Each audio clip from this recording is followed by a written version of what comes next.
السلام علیکم دوستو، آج کا واقعہ بہت امپورٹنٹ واقعہ ہے۔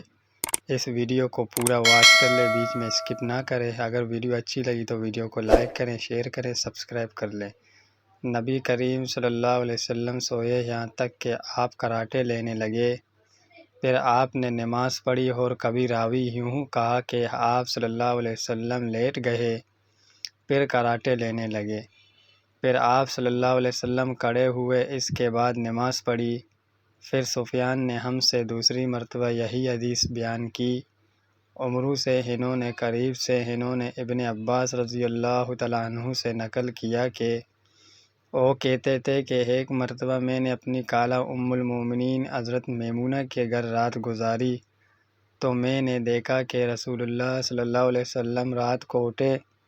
جب تھوڑی رات باقی رہ گئی تو آپ صلی اللہ علیہ وسلم نے اٹھ کر ایک لٹکے ہوئے مشکیزے سے ہلکا وضو کیا۔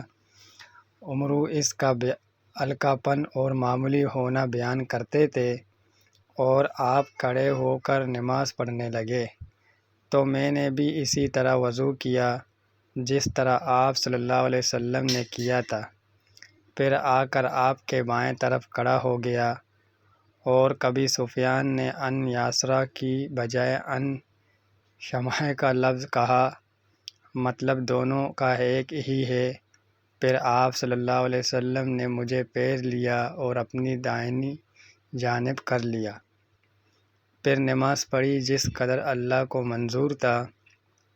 پھر آپ لیٹ گئے اور سو گئے، حتیٰ کہ کراٹوں کی آواز آنے لگی۔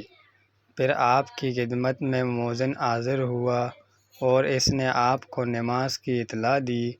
آپ صلی اللہ علیہ وسلم اس کے ساتھ نماز کے لیے تشریف لے گئے۔ پھر آپ نے نماز پڑھی اور وضو نہیں کیا۔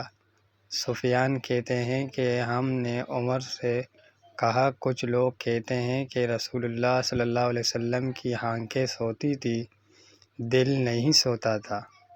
عمرو نے کہا کہ میں نے عبید بن عمیر سے سنا، وہ کہتے تھے کہ انبیاء علیہم السلام کے خواب بھی وحی ہوتے ہیں۔ پھر قرآن کی یہ آیات پڑھی، میں خواب میں دیکھتا ہوں کہ میں تجھے ذبح کر رہا ہوں۔ دوستو، اگر ویڈیو اچھی لگی تو ویڈیو کو لائک کریں، شیئر کریں، پلیز سبسکرائب مائی چینل۔